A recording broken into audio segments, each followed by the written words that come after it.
आप देख रहे हैं लखनऊ दर्पण न्यूज इंडिया की सच्ची अच्छी खबर। देखने के लिए सब्सक्राइब जरूर करें। खबर अच्छी लगी तो लाइक कमेंट करना ना भूलें। आज हम संविधान पर बात करते हैं। संविधान हर नागरिक को बराबरी की बात करता है, लेकिन कुछ चालाक पूंजीपति लोग जात में भेदभाव, शिक्षा में भेदभाव, लेकिन 70 साल कांग्रेस ने राज किया, कोई परिवर्तन नहीं हुआ।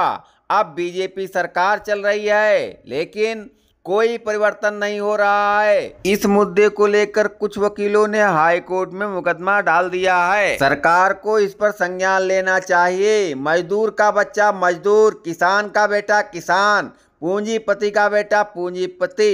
मजदूर के बच्चे कितने आईपीसीएस मिलेंगे। बराबरी की बात कोर्ट पहुंच गई है। यह संविधान के कानून में है, मानना पड़ेगा। आगे दिखा रहे हैं सारा नजारा। देश में one nation one education board, one nation one syllabus, one nation one curriculum लागू करने की मांग वाली पीआईएल पे कोर्ट में सुनवाई हुई है। हमने ये मांग किया है कि राइट टू एजुकेशन एक्ट को बदल के राइट टू इक्वल एजुकेशन बनाया जाए और पूरे देश में सिलेबस कॉमन किया जाए। बंगाल वाला बंगाली में पढ़े, गुजरात वाला गुजराती में पढ़े, महाराष्ट्र वाला मराठी में पढ़े, तमिलनाडु वाला अपने तमिल में पढ़े, लेकिन सिलेबस और करिकुलम एक समान होना चाहिए। फिजिक्स का, केमिस्ट्री का, मैथ का, जूलॉजी का, बॉटनी का, इंग्लिश का, हिंदी का, संस्कृत का, ये सारे सिलेबस कॉमन होने चाहिए पूरे देश में। और वो इसलिए जरूरी है क्योंकि सारे के सारे कॉम्पिटिटिव जो एग्जाम हो रहे हैं उनका पेपर एक हो रहा है। इंजीनियरिंग का एक ही एग्जाम होता है पूरे देश के लिए, मेडिकल का एक ही एंट्रेंस एग्जामिनेशन होता है पूरे देश के लिए, एनडीए का एक ही एग्जाम होता है पूरे देश के लिए। इसी तरीके से आईएएस का जो पेपर होता है वो सबके लिए कॉमन होता है, पीसीएस का पेपर सबके लिए कॉमन होता है, बैंक का पेपर सबके लिए कॉमन होता है, रेलवे का पेपर सबके लिए कॉमन होता है।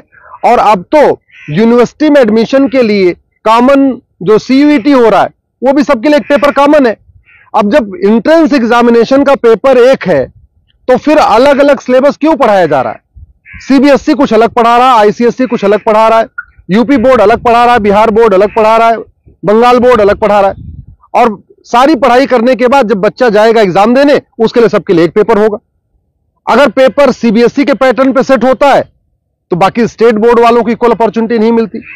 अगर जो एंट्रेंस एग्जामिनेशन का पेपर है इंजीनियरिंग का, मेडिकल का, एनडीए का, बैंक का, रेलवे का, अगर वो आईसीएसई बोर्ड के पैटर्न पे होता है तो सीबीएसई बोर्ड वालों को और बाकी स्टेट बोर्ड वालों को फिर इक्वल अपॉर्चुनिटी नहीं मिलती। राइट टू एजुकेशन हमारा फंडामेंटल राइट है, इसलिए हमने कोर्ट से यह कहा है कि आप केंद्र सरकार को निर्देश दीजिए, एनसीईआरटी को कहिए एक कॉमन सिलेबस, कॉमन करिकुलम तैयार करे।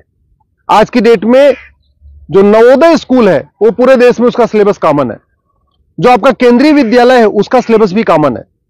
और अगर आप बाहर देखिए, अमेरिका में यूनिफॉर्म एजुकेशन है, चाइना में यूनिफॉर्म एजुकेशन है, फ्रांस में यूनिफॉर्म एजुकेशन है, जापान में यूनिफॉर्म एजुकेशन है, सिंगापुर में यूनिफॉर्म एजुकेशन है, रसिया में यूनिफॉर्म एजुकेशन है। दुनिया के कई देशों में यूनिफॉर्म एजुकेशन होता है, यानी सिलेबस करिकुलम सबका कॉमन होता है।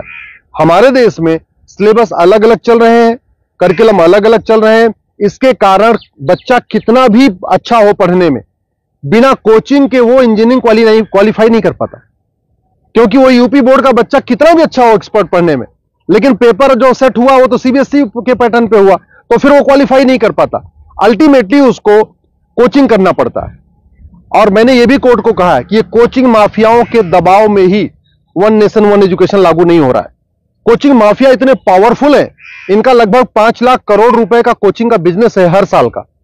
अगर वन नेशन वन सिलेबस हो जाएगा, कॉमन सिलेबस, कॉमन करिकुलम हो जाएगा और जो पढ़ाया जाएगा यही पूछा जाएगा, तो लोग कोचिंग नहीं करेंगे। जो मेहनती बच्चे होंगे वो अपनी पढ़ाई करेंगे और उसके बाद एंट्रेंस क्वालिफाई कर लेंगे। लेकिन ये कोचिंग माफियाओं ने ऐसा सिस्टम बना दिया है कि पहली बात तो वन नेशन वन सिलेबस नहीं होने दे रहे, वन नेशन वन एजुकेशन नहीं होने दे रहे, और दूसरा जो 10वीं 12वीं में पढ़ाया जाता है वो एंट्रेंस एग्जाम में पूछा नहीं जाता, जो एग्जाम में पूछा जाता है वो 10वीं 12वीं में पढ़ाया नहीं जाता। इसका मेन ये कारण है कि कोचिंग माफियाओं ने पूरे हमारे एजुकेशन सिस्टम को हाईजैक किया हुआ है। और दूसरी बात यह भी है, जो बुक माफिया है, पब्लिशर हैं, ये नहीं चाहते कॉमन सिलेबस कॉमन करिकुलम हो। क्योंकि अगर कॉमन सिलेबस कॉमन करिकुलम हो जाएगा और सिलेबस कांस्टेंट रहेगा 2 साल 3 साल 4 साल तक वही रहेगा। तो फिर जो पब्लिशर है इनकी किताब कोई नहीं खरीदेगा, लोग एनसीईआरटी किताब खरीद लेंगे। जो एनसीईआरटी छापेगा अगर वही लोग किताब में स्कूल में चलाएंगे तो एनसीईआरटी किताब 100 रुपए की मिलती है, प्राइवेट पब्लिशर उसको 500-1000 रुपए की बेचते हैं। तो बुक माफिया नहीं चाहते कि कॉमन सिलेबस कॉमन करिकुलम हो, एनसीईआरटी किताब हर जगह लागू हो। कोचिंग माफिया नहीं चाहते यूनिफॉर्म सिलेबस हो, यूनिफॉर्म करिकुलम हो, वन नेशन वन सिलेबस हो। और स्कूल माफिया नहीं चाहते कि one nation one education board हो। सीबीएसई बोर्ड वाले चाहते हैं कि उनका सीबीएसई बोर्ड अलग से चलता रहे, जिससे उनकी दुकान चलती रहे। आईसीएसई बोर्ड वाले चाहते हैं कि उनकी दुकान अलग से चलती रहे। तो इसलिए ना सीबीएसई बोर्ड वाले चाहते हैं one nation one syllabus, one nation one education board हो, ना आईसीएसई बोर्ड वाले चाहते हैं। और इसका नतीजा ये हो रहा है कि आम जनता, आम बच्चा पिस रहा है इस पूरे माफिया राज में। इसलिए मैं कोर्ट से निवेदन किया है। कोर्ट ने केंद्र सरकार के शिक्षा मंत्रालय को और कानून मंत्रालय को 4 हफ्ते के अंदर जवाब दाखिल करने के लिए कहा है। एनसीईआरटी, सीबीएसई बोर्ड और आईसीएसई बोर्ड को बोला है 4 हफ्ते के अंदर जवाब दाखिल करिए। दिल्ली सरकार को भी बोला है कि आप भी अपना स्टैंड क्लियर करिए, आप क्या चाहते हैं, आप one nation one syllabus, one nation one curriculum चाहते हैं या नहीं चाहते, आप one nation one education board चाहते नहीं चाहते। और 4 हफ्ते के बाद जवाब आ जाएगा, फिर 11 दिसंबर को इसकी अगली सुनवाई होगी। मैं आप लोगों से निवेदन करता हूं, इस वीडियो को जन जन पहुंचाइए, इस वीडियो को घर घर पहुंचाइए। कॉमन सिलेबस होगा, कॉमन करिकुलम होगा तो सबको इक्वल अपॉर्चुनिटी मिलेगी। यूनिफॉर्म एजुकेशन से सबसे बड़ा फायदा होगा, जातिवाद खत्म होगा, क्लासेस खत्म होगी, भाषावाद खत्म होगा, क्षेत्रवाद भी खत्म होगा और जिहाद और मजहबी उन्माद भी खत्म होगा। यूनिफॉर्म सिलेबस होगा, मंत्री और संतरी के बच्चे की एक किताब होगी। यूनिफॉर्म सिलेबस का मतलब यह हुआ कि शिक्षक का बेटा और शिक्षा मंत्री का बेटा एक ही किताब पढ़ेगा। यूनिफॉर्म सिलेबस का मतलब क्लर्क का बेटा और कमिश्नर का बेटे की किताब एक होगी। यूनिफॉर्म सिलेबस का मतलब मजदूर के बेटे की किताब और मालिक के बेटे की किताब एक होगी। यूनिफॉर्म सिलेबस से वास्तव में भारत में समाजवाद आएगा। समान शिक्षा से ही भारत में शांति आएगी, समाज शिक्षा से ही भारत में समृद्धि आएगी, समान शिक्षा से ही वास्तव में भारत में समरसता आएगी। इसलिए मैं आपसे निवेदन करता हूं, समान शिक्षा की मांग करिए। समान नागरिक संहिता से 100 गुना ज्यादा जरूरी है समान शिक्षा। ये जो देश में आप देख रहे हैं ना, आतंकवादियों के समर्थन में रैली निकलती है, जिहादियों के पक्ष में लोग खड़े हो जाते हैं, युद्ध हो रहा है इजराइल में और रैली निकल रही है आतंकवादियों के समर्थन में भारत में। ये क्यों? क्योंकि यहां मैकाले शिक्षा चल रहा है, मदरसा शिक्षा चल रहा है और मिशनरी शिक्षा चल रहा है। ये मैकाले शिक्षा खत्म होनी चाहिए, मिशनरी शिक्षा खत्म होनी चाहिए, मदरसा शिक्षा खत्म होनी चाहिए, सीबीएसई आईसीएसई बोर्ड खत्म होना चाहिए। केवल एक देश एक शिक्षा बोर्ड यानी भारतीय शिक्षा बोर्ड होना चाहिए और वन नेशन वन सिलेबस यानी पूरे देश का सिलेबस एक समान होना चाहिए।